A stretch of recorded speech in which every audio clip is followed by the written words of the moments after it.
Extrait numéro 108. Une fois le démon sorti, le muet parla. Jésus expulsait un démon. Une fois le démon sorti, le muet parla. Ce que voyant, certains se mirent aussitôt à dire « C'est sûrement avec l'aide de Satan que Jésus a opéré ce retournement. » Curieuse réaction. De même que je l'ai écrit ailleurs, en montrant que les multiplications des pains et des poissons n'ont pas été des prodiges de plus à l'actif de Jésus, hormis le fait qu'il est effectivement miraculeux que des gens qui ne se connaissent pas se mettent à partager en toute convivialité ce qu'ils possèdent, cette guérison d'un muet n'est pas davantage un miracle, au sens habituel du terme, puisque certains témoins demandent à Jésus, comme après la deuxième multiplication des pains, d'accomplir un signe. Les mots « démon » et « muet » utilisés pour décrire cette guérison ont donc un autre sens.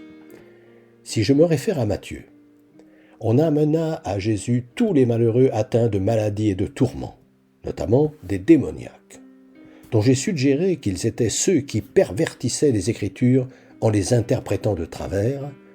Ce démon ne serait-il pas ces savants qui, dans leur langue de bois, répondent en nous parlant du futur après notre mort, ce qui laisse sans voix ceux qui n'aspirent qu'à entendre de façon claire la raison de leur présence sur terre et que leur soient révélés les remèdes pour que notre monde cesse de tourner de travers. Et si ce démon était ces offensés qui campent sur le devant de leur porte pour préserver leur certitude et maintiennent qu'il faut à tout prix conserver des discours obscurs, prêts à dire n'importe quoi pour récuser une bonne nouvelle qui parle simplement de bonheur pour tous et des efforts que chacun doit faire sur lui-même pour que ce bonheur advienne.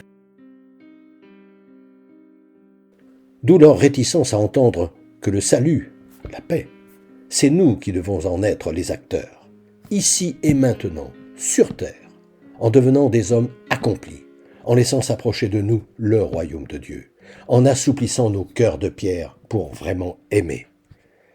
Amour bien compris, de Dieu ou de son prochain, puisque nous dit Jésus c'est pareil, qui, selon ce que je comprends de son enseignement, repose sur deux pieds. La justice du partage, afin qu'absolument personne ne soit laissé pour compte, et la pratique du pardon.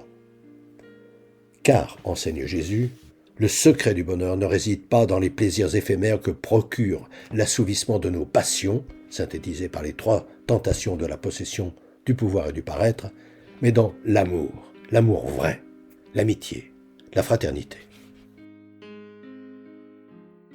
Langage simple, que l'un des auditeurs de Jésus qui, jusqu'alors frustré de ne pouvoir exprimer cette aspiration qui restait bloquée au fond de lui, voyant sa raison d'être éclairée de façon radieuse, emballée, ressuscitée par cette parole de vie, qui lui a fait comprendre que désormais plus rien ne va l'empêcher d'apprécier la vie à la mesure de ce qu'il en attend, a dû exprimer, tout joyeux, en disant quelque chose comme « Ah, enfin, voilà une parole claire !»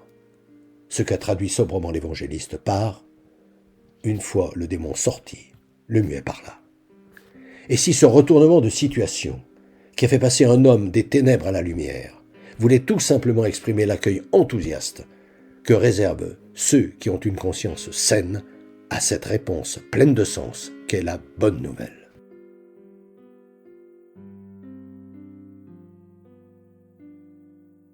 Depuis des années, environ une fois par mois, j'envoie une lettre d'information spirituelle à tout mon carnet d'adresses.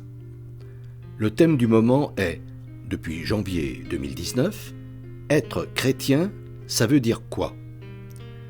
Si ce sujet vous intéresse, n'hésitez pas à me transmettre votre mail, en vous contentant d'indiquer auditeur YouTube, vos noms et prénoms, et éventuellement votre numéro de téléphone si vous souhaitez me parler.